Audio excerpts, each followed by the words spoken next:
Hello, and welcome to the Kathleen Spracklin podcast. I'm a woman on a mission to assemble a cadre of writers, thinkers, and teachers who are transforming the world one character at a time. And it all starts with one thing, a deep understanding of human motivation, why people do what they do, and the forces that drive them. This is episode number 19, Character Traits and the Triad of Emotions. Today we are going to focus in on one aspect of the taxonomy of the character traits. We're looking inside an individual character trait and we're saying, what is a character trait made up of? First of all, let's step back a tiny bit and say, what is a character trait? A character trait, also known as a virtue, is one aspect of human behavior that describes a person and helps to identify whether that individual is going to be engulfed in a sea of chaos or in tranquility. Each character trait has the potential to add to the chaos or add to tranquility.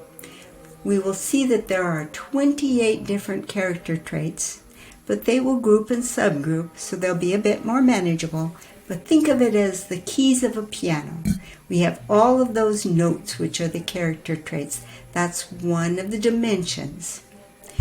The other dimension that we're going to be looking at is how those traits operate within the human system, and that will give us another dimension. To what degree are those character traits actionable?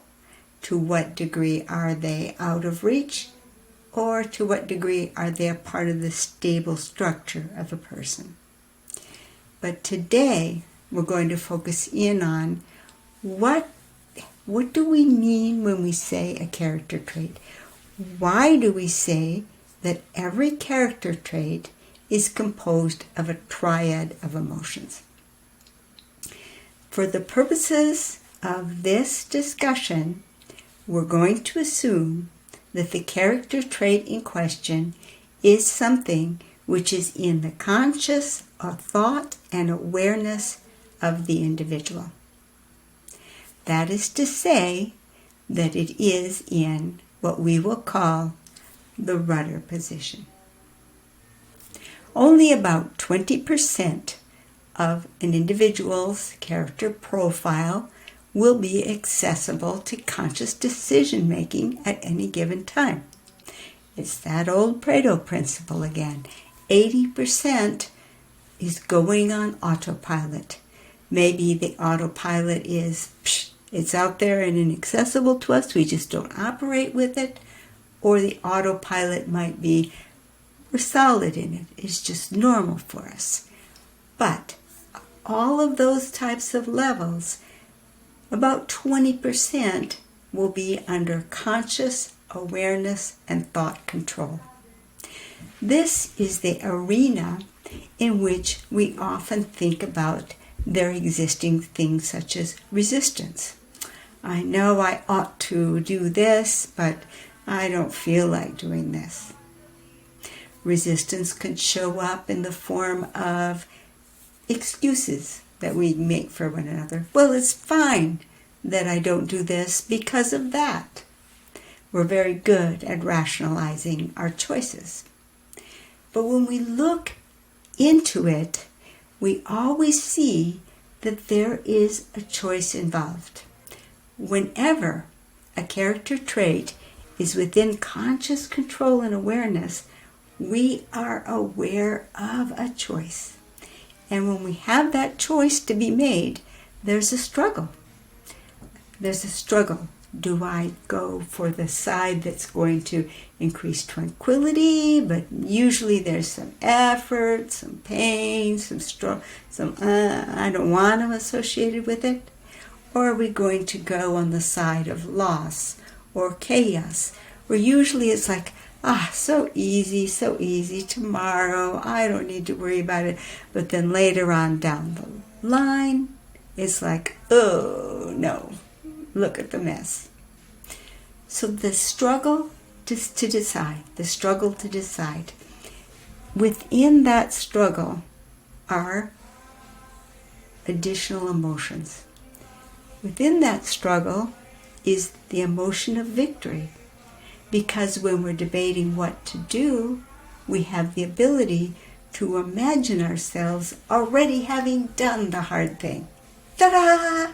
That feeling of victory is already baked into that struggle.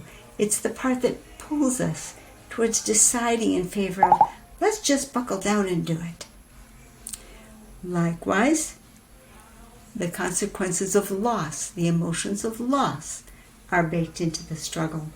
Because as we struggle to do it, we can think, oh, I'll never make it, I'll never get it done, oh, I'm going to be, And so all of those emotions are all contained within the struggle. So the struggle itself is emotional, and it contains baked within it the emotions of victory and the emotions of loss. As long as the struggle is taking place, the tension is present. This tension, this struggle, can exist within our fictional characters, which is the domain that I speak to, but it is equally true that they take place within ourselves. I am not a clinical psychologist, therefore I have to say, I'm only talking about fictional characters here. But I can tell you that in my personal life, I have found it to be true that I myself have felt the triad of emotions in the struggles that I've experienced in my own life. So this zone of awareness is going to turn out to be enormously important in our ability to control our destiny, in our character's ability to control his destiny. Because it will turn out, as we look more closely, that only the character traits that are in that struggle, that are in that zone of struggle, are accessible to the character. So this means that if you are buying a self-help book, or our character is getting involved in some kind of a program to improve his situation, we might find, and our character might find, that certain books just seem to speak exactly to the problem that we've got. Yes, this is the problem. This is what I need to solve. And yet when we dive into them, we find that we can't make use of the results. We can't make use of the advice we're given. We can't take advantage of the book, even though when we read turn the pages, we feel that this should be the answer, but we can't get there. And the reason when this occurs, the reason is that the character trait that we are anxious for, that we're desiring, that we're wishing, is not in the rudder position. It's up here in the wing position or the pinnacle position, the areas that are wistful and not directly approachable. So we will, in the coming lessons, the next lesson in particular, we will talk about these dimensions. What does it mean when a character trait is not accessible to us?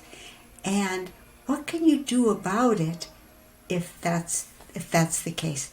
How can you start getting a hold of the dimensions that are not in that zone where you can struggle with them directly? So we'll talk more about our taxonomy tomorrow. Thank you.